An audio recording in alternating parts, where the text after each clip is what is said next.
received a call the other day from one of my coaches, and she said to me, Greg, I was listening to some call recordings like we do with all of our clients, and I'm not quite sure what to do with this one. I said, Amber, no worries. We always work through these things. Why don't you play the call and we'll figure it out? The call went a little something like this. Thank you for calling XYZ Dental. This is Yesenia. How may I help you? Hi, Yesenia. This is Jenny. I have an appointment today at 1 o'clock and I'm not going to be able to make it. My sister passed away. Oh, I'm sorry to hear that. We'll be able to waive that late cancellation fee for you. How is Friday at 2 o'clock? Now, we at G&A Consult teach a very simple formula. EAZ. Empathy, assurance, so acknowledge the person, answer the question, ask another question to drive the conversation forward, and zeal, get the appointment. Technically, Yesenia hit on all of three of these. But really, was this an optimal patient experience? Now, I understand we're busy in our clinics, right? For delivering outstanding clinical outcomes. Mentoring our team members, whether it's fellow associates or our dental assistants or the entire team members. We're busy looking at the financials and making sure that we're financially healthy. But when we're looking at those details, are we missing the big picture, that very first touch point of the patient journey, which really sets us up in the patient experience, leading to case acceptance, leading to that opportunity when they get to your chair? I would offer that in all of the experience that I know, there's really two things that lead to case acceptance that, above everything else, is most important. And that is team development and the steps to the patient experience, which are most critical. And if you focus on those two things and do it better than anybody else, your same-store sales will rise, and overall your profitability and your viability will rise. And so those are the two things that I want to focus on here today and share with you. An exceptional patient experience really is what drives case acceptance. And ultimately, team development is what supports this patient experience. And us as the leaders are responsible for that team development. This is what's so critically important for us to always keep in mind, that it's our responsibility as leaders to be able to support that team development, driving patient experience, which ultimately enables that case acceptance to rise. Understanding that as leaders, we have to know what our why is. The product that we deliver has to be exceptional, of course. But what motivates patients, their why behind the what? The product is the what. Their why is what guides them to a yes, their motivation. So we need to be able to understand, what is our why? And so I ask you, what is your why? What foundationally, what got you into dentistry? What keeps you into dentistry? So did you become a dentist because you're a legacy dentist? Because your parents or an older relative was a dentist, so you inherited that? Were you maybe in school, in undergrad, and you looked at all the microbes and you thought, man, this would be kind of cool. So it was either medical school or dental? Did you want to become independently wealthy? Because all of us are, right? No, kidding, right? Joking. Or was it something else? Understanding your why influences and trickles down to your team members and ultimately influences that patient experience.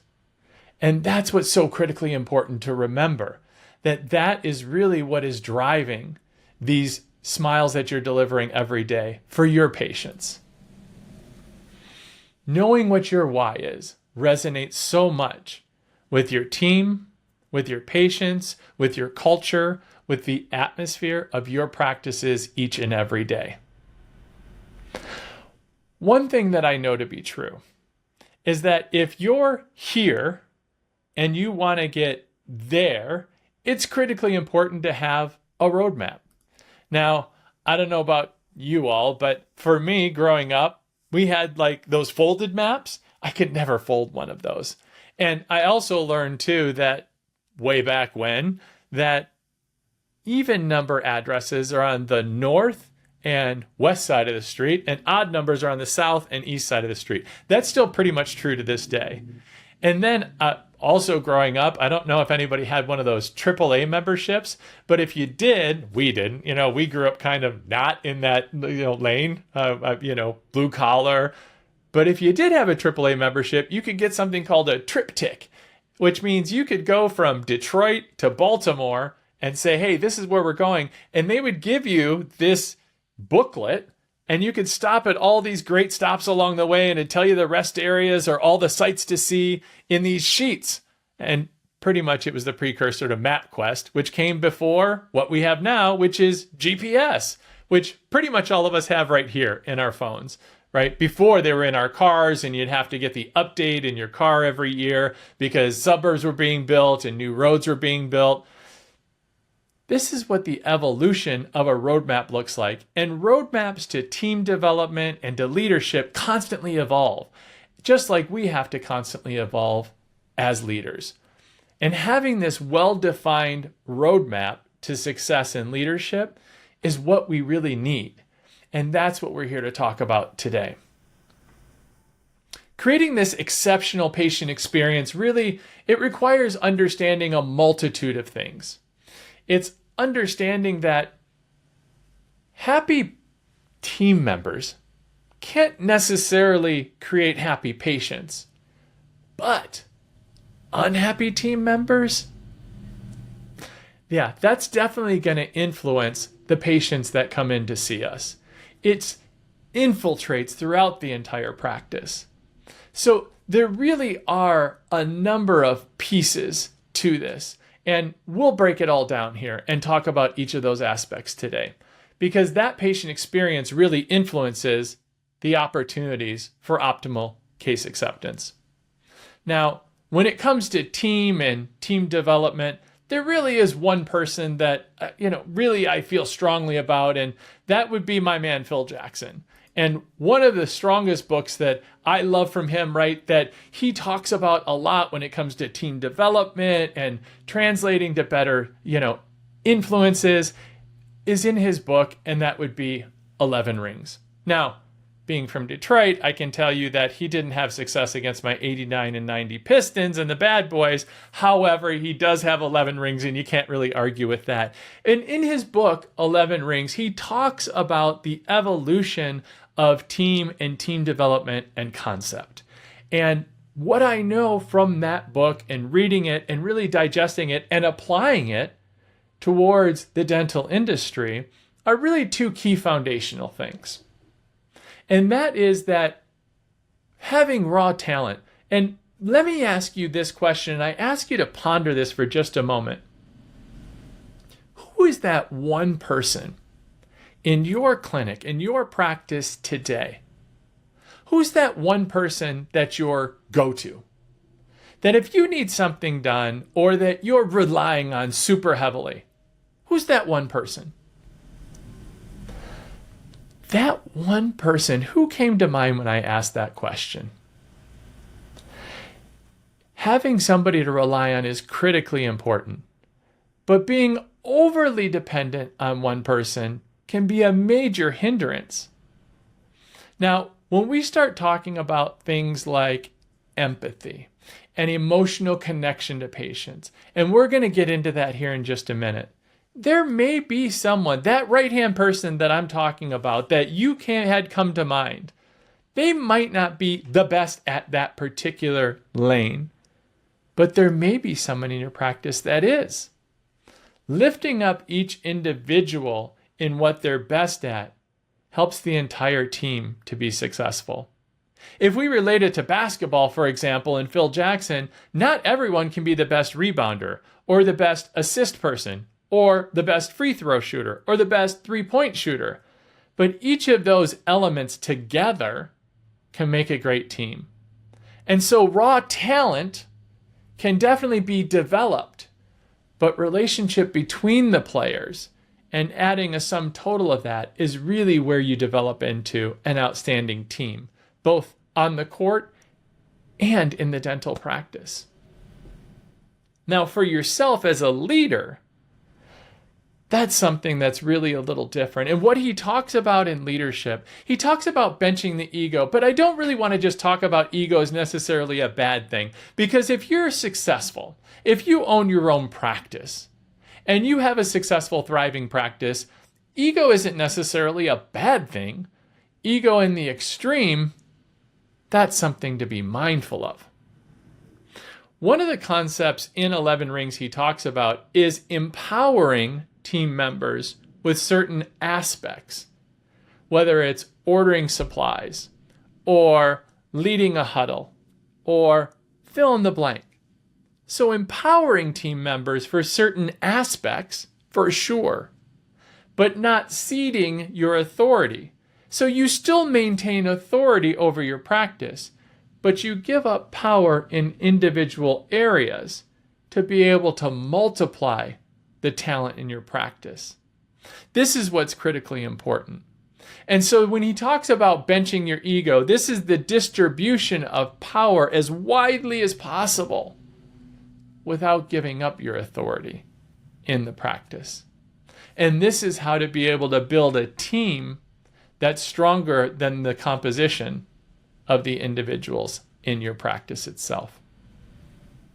Now, many of you might know that Phil Jackson is absolutely known for his triangle offense. And so I like to talk about the triangle of success within practices. There's really three aspects, and it works as one. And in a team structure, the three aspects that are so critically important to work in success is to have the clinical aspect. And that, of course, you are definitely the leader when it comes to the clinical aspect of the practice itself.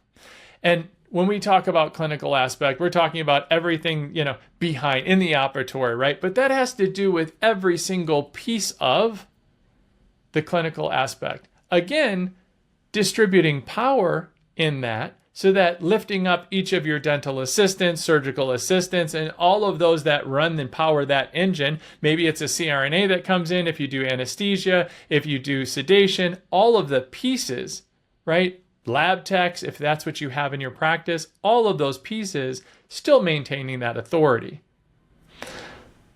Then there's the operations piece, critically important. One of the most important aspects of the operations corner of that triangle is making sure the communication happens. So this is every touch point of the patient journey leading to the clinical aspect and the handoff to the clinical aspect.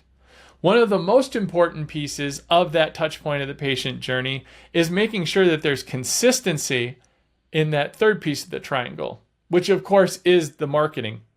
It can be external marketing, right, in the digital realm. It can be internal marketing, which is patient referral internally. It can be internal marketing, external marketing, a combination of the two if you have referral network being a specialist. It can be all different sorts of marketing. All of these touch points speaking the same language is critically important. One of the most important aspects is consistency in language between all three touch points of this triangle of success. Let me give you an example. If you have a CT machine or a CBCT or a cone beam, all of these are the same. The question that I ask is everybody calling it the same thing? And does it say the same thing digitally on your website, in all of your marketing materials, in all of your advertising? There was a major study that was put out of all of the patients, especially in big cases, in what I call the auxiliary services, right? In sleep, clear aligners, full arch therapy. And one of the big keys that really hampered the ability for patients to move forward, one of the reasons they didn't say yes was the confusion, or what I like to term the microfracture of trust.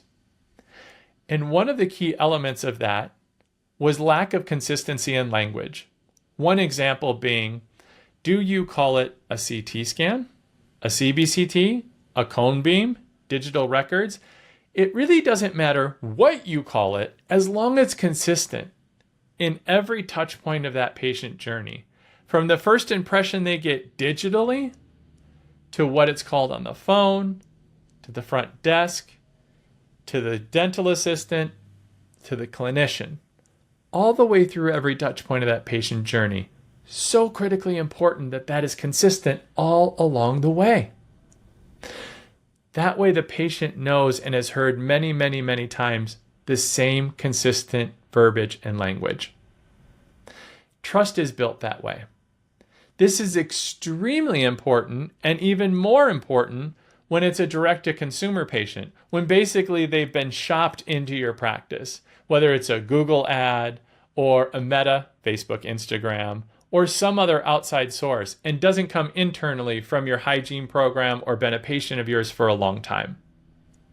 These are the elements that are going to significantly enhance the success of your business.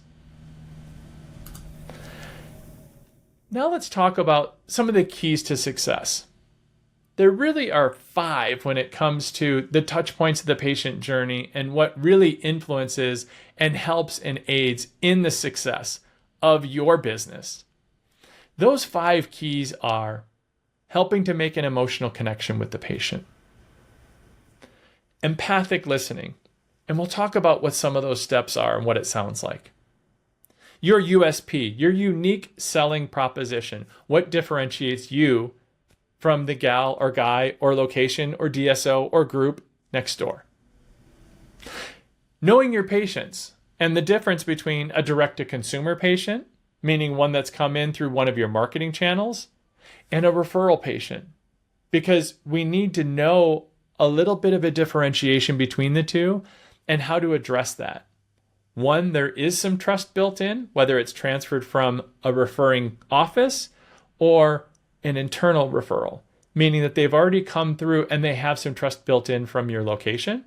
Or if it's an external source, there's no real trust built in. They found you somehow with a digital imprint, and the trust needs to be built up, and how we handle that. And lastly, what I call the handoff, hand up, and that's communicating pieces of information through every touch point of the patient journey. So let's dive into each of those and how they can influence your success in your practice. Because I think for us, some of it is assumed, but again, we don't want to assume any of this, and we really want to enhance each step of the process.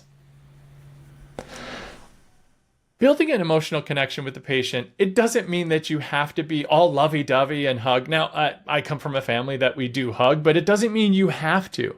So emotions that are expressed, certainly through the words that we use, but also it's through tone, through the tone of our words, through the tone of our voice. A good example would be if you're in a crowded stadium, you may use a much different tone if you're trying to communicate with somebody 3 rows over and 5 rows up, and you're trying to order a hot dog or a lemonade or an adult beverage from a vendor that's walking up and down the stairs, right? Your tone's going to be pretty loud and robust. You're trying to get their attention, compared to the tone that you'd use for a baby that's in your arms and you're trying to soothe them to sleep. Much different tone. So that goes into emotions and building an emotional connection with the patient, right? Reading the room and understanding body language of a patient, making that emotional connection in that way. So I have a question for you. Have you ever recorded yourself presenting a treatment plan? A small one compared to a fairly robust large treatment plan. Your facial expressions really may change. Most do. It's kind of like that tell that we all have. Now, for some of you that have been in the industry for a very long time, you may have overcome most of these, but it's the same way if you happen to go to Vegas and sit down at a poker table while other people would be reading you. Now, I wear my emotions on my face, so not really the best poker table, so I don't sit at a lot of poker tables in Vegas because I might as well just put my chips in the middle and go find entertainment elsewhere. But this can be a really valuable tool in order to learn about facial expressions, especially when presenting large treatment plans. I encourage you to try it. Now, there are some state regulations to that as well, so make sure you have the right sign-offs and the right consent forms signed as well. Pretty easy to find those out for sure. So, in addition to that, understanding how making an emotional connection with the patient is going to build trust with that patient to be able to give you an opportunity to increase your case acceptance. Next is expressing empathy, and this is throughout the patient journey. Now, specifically, we focus on especially the touch point, that initial touch point, but throughout the patient journey, and there are 7 different empathic tips for 7 tips for empathic listening, right? Some pretty straightforward ones of like, be non-judgmental. Now, that may seem pretty easy on the surface. However, there's more subtleties to that particular one. Being non-judgmental, and you hear people say don't judge all the time. A judgmental phrase can be as simple as something as a patient comes in, they have a cracked tooth, or they have a bad situation going on, an infection, and saying something like, oh, I'm glad you finally decided to come in and get that taken care of. Now, I don't know that you'd actually use that phrase, but perhaps one of your staff members, if they're newer to dental, might use it unassumingly. This is why making sure listening to phone calls, maybe yourself or your office manager, or doing a survey and making sure there's a 360 view of listening to how we're addressing patients is so critically important. Another, and I will challenge all of my clients, and I challenge all of you as well, of giving the patient your undivided attention. Now, I understand. We are all very busy, but I see this so often, especially when there's been a connection made, the emotional connection made with a patient. And what happens out of the corner of our eye? A hygienist or a dental assistant shows up right at the entryway of the operatory. Breaking this connection with the patient to turn and talk to that dental assistant, to reconnect with that patient, how does that patient feel that you just broke that connection with? Now, a subtle turn and nod to the dental assistant or hygienist who came into the operatory, breezeway, if you will, is one thing. But to break the conversation, and even if it's a quick comment of, yeah, just go ahead and take that PA on 25, I'll be there in a few moments, it breaks this connection with that patient in front of you. Working through ways to be able to maintain that connection with the patient is so critically important. And we see that with case acceptance drop significantly if we break that connection. This is the way of giving patients an undivided attention that is so critically important. This shows that you're listening, and listening intently, and being able to paraphrase, not parrot, but paraphrase, not parrot, but paraphrase, not parrot. You understand what I'm saying. These are some of the most important ways to be able to express empathy so that patients do feel heard, which is so critically important. When it comes to your unique selling proposition, there are differentiating factors for you that make you unique from anyone else. We can uncover and discover those 100%. Everybody has those that make us different from them. Now, I'm not a big fan of disparaging anyone, right? I don't, we're not corporate, we're not this, we're not that, right? Talking down about somebody else, blowing out somebody's candle doesn't make yours shine any brighter, right? And I've learned that, I am learning that, right? I think it's a journey we can all go on. However, being able to differentiate ourselves is so critically important. And one little golden nugget tip that I would love to share is that when we come up with our unique selling proposition, and sales is not a dirty word, we do it all the time, okay? Like if you walk into a restaurant without a reservation, and if you're not Phil Jackson, right, in LA, because he probably gets all the best tables, if you walk into a restaurant, you don't have reservations, and you're walking in with a friend or a partner or your spouse, whatever it is, do you want to sit by the window or do you want to be sat right next to the restroom, right? You sell yourself to the maitre d' or the host or whatever the case may be if you want that better table. That's sales. And if you have a significant other, you probably put your best foot forward. Essenmacher men tend to marry up. That's what we do. We put our best foot forward. We sold ourselves as a good match. You understand what I'm saying? Every single day we're selling ourselves, right? And not in a negative way. Sales is not negative. It's guiding the patient to a yes, but that's still sales underneath it all. It's not a dirty word. Anyway, back to our regularly scheduled program. Your unique selling proposition, there are the product, right? The facts, and then there's why it matters to a patient. Remember earlier when I talked about the what and the why?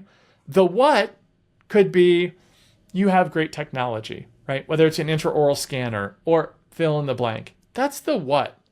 But to a patient, who cares? It's the why. The what, we have an intraoral scanner. The why, no more goopy impressions. The what is an intraoral scanner. Why? We can take more accurate impressions and get you that tooth faster for your crown. Oh, that's the why behind the what. Always understanding that when you're presenting your unique selling proposition, the what is fine. Make sure you finish it with the why it would matter to the patient. And come up with a handful of them. And everyone in the practice should know what they are. What differentiates you from everyone else? This is critically important in order to position yourself and your practice as better than everyone else, which I hope you think you are, because I think you are. The handoff, hand up. I call it the handoff, hand up because I grew up in the Midwest and we used to interlock hands and give each other a hand up over the fence when we wanted to hop fences that were too tall or maybe play baseball in the 1 yard that was lit up. This is so critically important. Those little pieces of information, which are so critically important in order to understand about a patient, that they might drop all along the way to individuals. So now if it's on the phone, right? Booking an appointment and they share about their dental condition or a little piece of information, typically that'd be put in digitally into your practice management system. That's pretty straightforward to be able to teach and coach and train that, which we do. That's important to have that information. Once that patient comes through your front door, the front desk may capture a piece of information and chart notes or whatever follows that patient along. Now it's sometimes pretty difficult. Some practices are better than others, but typically to go back into the digital records once a patient comes in doesn't necessarily happen. One of the greatest inventions ever would be the Post-it notes. And the more obnoxious the color, the better, so it stands out. Little pieces of information that they might whisper to the front desk or say under their breath, or as they're being brought into the back to the dental assistant. Little subtleties that they might, little nuggets of information that they might share. Whether it's from the lead call to the first visit digitally, like I shared, the front desk to, I like to call them the patient concierge, that's the dental assistant that gets them from the reception area back to the back, right? That patient concierge to the doctor, the treatment coordinator, the financial coordinator, all of these hand-ups along the way, right? So the easy ones are there might be a life event coming up, or they're going on a cruise, or there's something that's going to create a sense of urgency for treatment to be had, or they're in pain, right? Those are the easy ones. But what about the big ones? What about the ones where they might drop a comment about being new into the dating pool? Maybe that would be a cause for some type of cosmetic, right? Auxiliary service, having trouble sleeping. That might be for sleep medicine. I mean, there's so many different subtleties that they might feel more comfortable when they're moving and talking with a dental assistant that they might not want to say to the doctor, or they might forget, right? To reinforce when you're going through in front of the patient and saying, so this is what I'm hearing. Is there anything else? And that hand off and hand up in front of the patient, each step and each touch of that patient journey. These are little tips and little nuggets along the way so that the patient can also hear it out loud and reinforce or add to or clarify so they don't have to keep repeating themselves along the way. These are little tips that help patients to be able to understand that, right, back to this active listening, right? The empathy, the different ways of empathic listening, that people are paying attention. They're not just a number. They're not just one of many that day on the appointment list, on the schedule. but they're actually a human being that's being paid attention to. And especially with that last point we were talking about, if they are a direct-to-consumer patient, you've marketed to them as a new patient and they've come in for a specific service and there's no trust built in yet with that patient. And building up that trust by showing that you're listening, that everybody in the patient journey is paying attention to them as if they're the only one. That way, if there are many other people in the practice, many other patients, and they're being hand off from one person to the next, from the front desk to the dental assistant, to maybe a treatment coordinator, and then to a different dental assistant in the operatory, over to the doctor, then back to a financial coordinator up front, then to... You get what I'm saying. Whatever the flow is for your patients, at least they know they're being cared for all along the way, as if they're the only one. This is what increases case acceptance. This is what really makes the difference for them and helps them to feel special and heard and leads to more yes, which is ultimately the goal, which is the optimal patient experience. This is what we know to be true.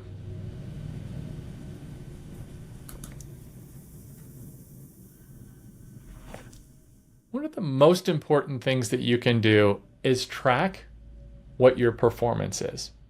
Now, I'm sure that you have a lot of metrics that you're tracking, but when it comes to the metrics that I'm talking about, it's the ones that really move the needle that make the differentiating factors. And there's a lot of partners out there. There's a lot of programs out there. There's a lot of, SaaS materials out there and products. Some of the key numbers and metrics I want to review with you today that really help to move the needle for clients that we work with that are so critically important to really be able to watch.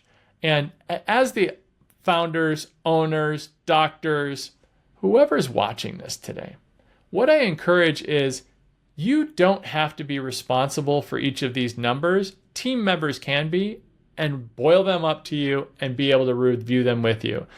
Just as we were talking about Phil Jackson and his philosophy in 11 Rings, great book, by the way, empower people to take ownership of different aspects of these metrics that we review here today. Don't cede your authority, because ultimately you're responsible for it. It's what's going to move the needle. It's what's going to help drive your business. It's what's going to help grow your business. But certainly empower individuals to different aspects of what we're discussing here today, because I think it's critically important to involve all your team members, as many as possible. Just like we talked about earlier about empathy and expressing empathy. If you think about it, there's probably one team member when I was talking about empathy that you thought of instantly that really is like an empathic leader in your group. That would be the person to infuse into your morning huddle, if you have one, which I encourage you do, to be able to lift up and build up that piece. Doesn't have to be every day, but maybe once a week. Start there. And there's some tools that can be had for that. And I'll show you some of those as well. So when it comes to metrics and branding, if you don't track it, you can't attack it. You are running blind. And these are some of the pieces that making sure that if you are using a third-party marketing company, that you're holding them accountable to the numbers and the metrics that really move the needle and make a difference. Incentivizing team members along the way, there's so many different ways to do it, and there's some ideas and there's some free resources certainly that you can find that are so critically important along the way to encourage behavior, both individual and team incentives. When it comes to full arch metrics and performance, because that is the lane that I live in a lot, it's not just for full arch, it's for others as well. A lot of these metrics are across the board and they work across the board, right? One of the things is tracking the number of leads that you're getting. That's pretty straightforward. But the next is the source of every lead generated. Is it coming from an external source or an internal source? And I've shared on this, right? So the internal source, is it from an existing patient? And if it's coming from existing patients, do you offer an incentive program? And if you do, is it tiered? Because an internal referral for a new patient hygiene, and yes, I understand the lifetime value of a patient, but if somebody refers a patient and they come in for a hygiene visit, the value of that patient, at least instantly or for the short term, is a lot different than if they come in for one of those auxiliary treatments and start clear line of therapy or a fixed arch, right? Teeth in a day, if that's something that your practice does. So really understanding, and it doesn't have to be elaborate. It can just simply be 1 or 2 tiers, maybe even 3.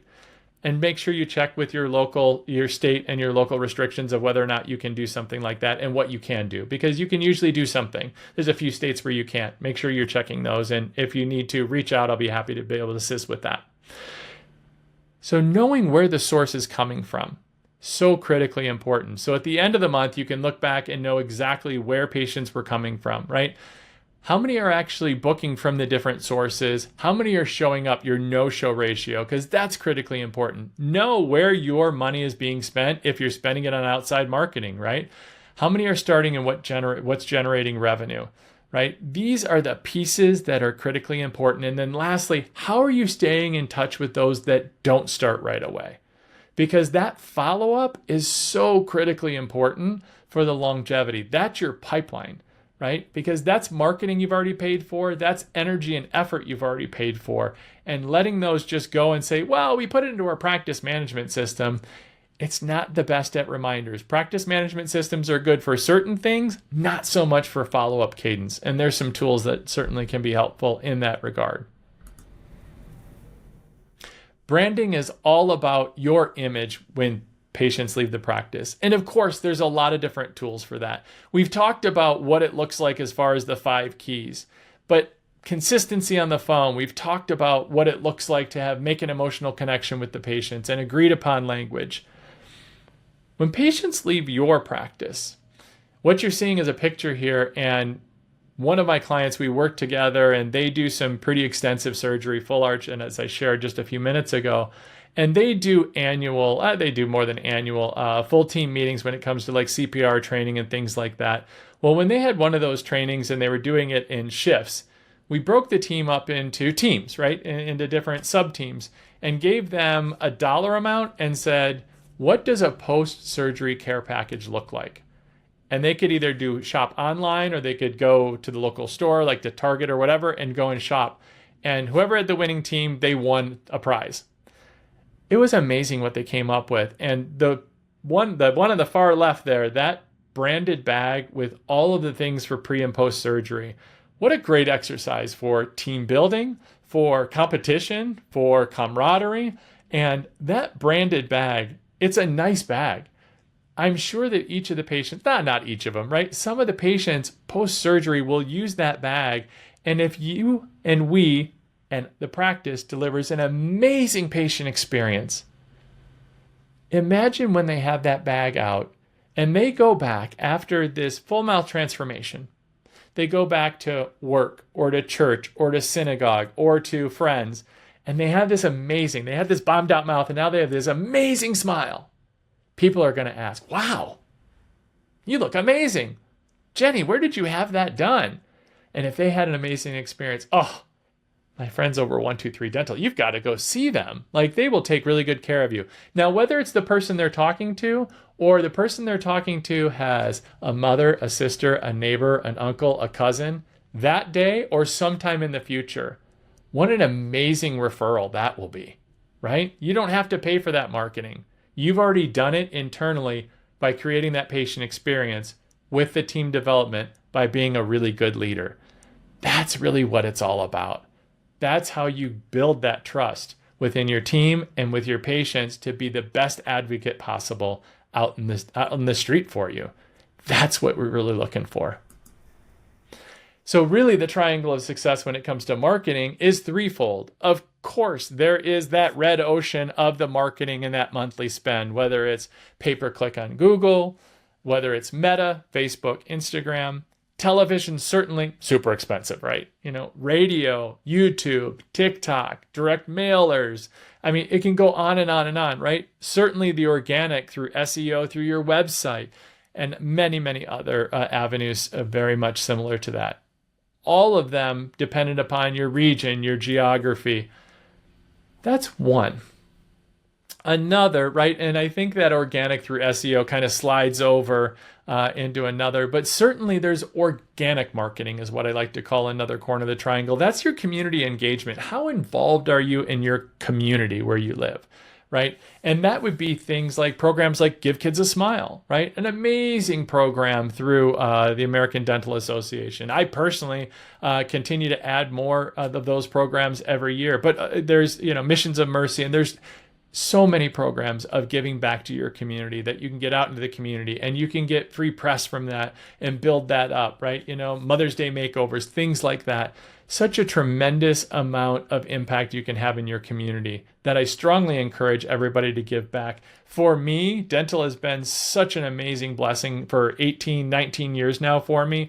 Giving back certainly is something that's super important for me. And then lastly, there is, of course, the referrals. And I've talked about this. So internal referrals, patient referrals, whether it's, the 5-star reviews that they give you on Google, which is pretty straightforward, but also, as I shared before, patient referrals when they've had an amazing experience at your practice. For them to go out, there's nothing like it, that they are a walking billboard for you and refer other patients to you. How is that being reciprocated? How are you paying back those individuals, right? Other than giving them an outstanding patient experience, which is so critically important for, everyone involved to be able to really share with them how much you appreciate them. And with everything that we're hearing, right, since the pandemic about employee retention, and it's difficult to find good people. Again, creating that patient experience, which ultimately is all about case acceptance. Patient experience is so influential. Team development being so elementary to that patient experience. And you as the leader being able to drive that team development. It's not only for case acceptance, but it's also for the fidelity of your employees, right? Getting into they left for more money, or it's so hard to keep good people. It's about the culture and environment. There are practices that I know that we work with at G&A Consult constantly are saying, yeah, we keep like the really people who are with us for longevity, but the newer people, it's hard to. That's where you have to start looking at some cultural change, and that's team development pieces. So I encourage you, whatever the challenge is, the better the leader, the more fidelity of the employees. Sure, people move away for multitude of reasons, start a family, whatever the case may be, that's going to happen, right? That's just life, right? And if people do move on to different opportunities, leave them, with blessings, don't burn the bridges, right? That's a great thing. However, you do have what you can control in your hula hoop, and that's really what's most important. We've talked about many things here today. There are really 4 or 5 things that we do at G&A Consult, which is, the team training, the coaching, the operational support, case acceptance optimization, and, whether it's with us or with someone else, increasing your skills in 2 areas that we talked about, right, is only going to enhance your same-store sales and your patient experience. Because we've talked about a lot here today, really in 2 big categories. We've talked about team development, we've talked about structure, being a leader, and we've talked about the 5 steps to patient experience, and that being, your USP, knowing what that is, identifying your patients and treating them accordingly, whether they're referral or direct to consumer, the handoff, hand up. We've talked about 5 steps to empathic listening and making an emotional connection with the patient.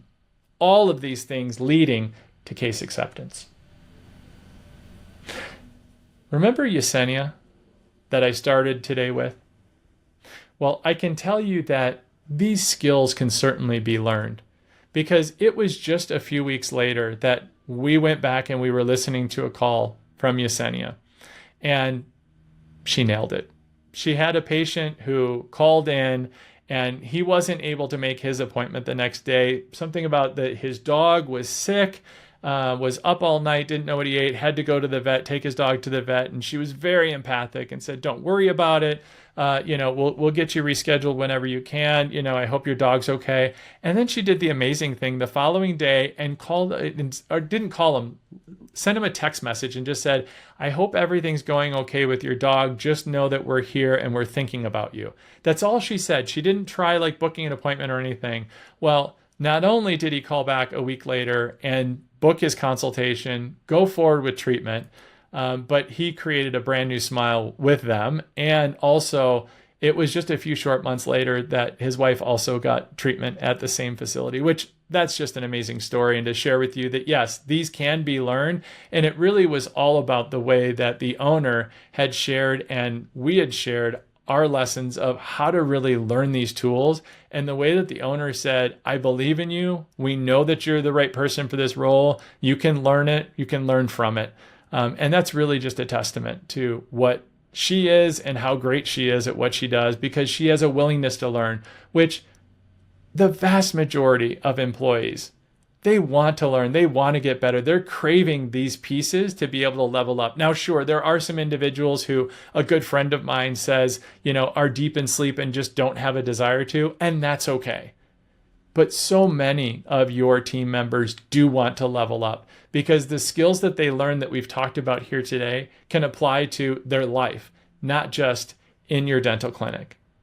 And so I want to thank you for attending this CE webinar, and I'm always trying to improve my skills, and the ICOI is always trying to improve their programming and what they offer. So I ask that if you're willing, do a quick little screenshot here with your camera, give us the feedback that you're looking for, tell us what you think. Honest feedback is always good. It's done anonymously. We would appreciate that. My contact information is here, and I wish you nothing but the best on your journey, and I hope that you've enjoyed the program here today. Thank you so much.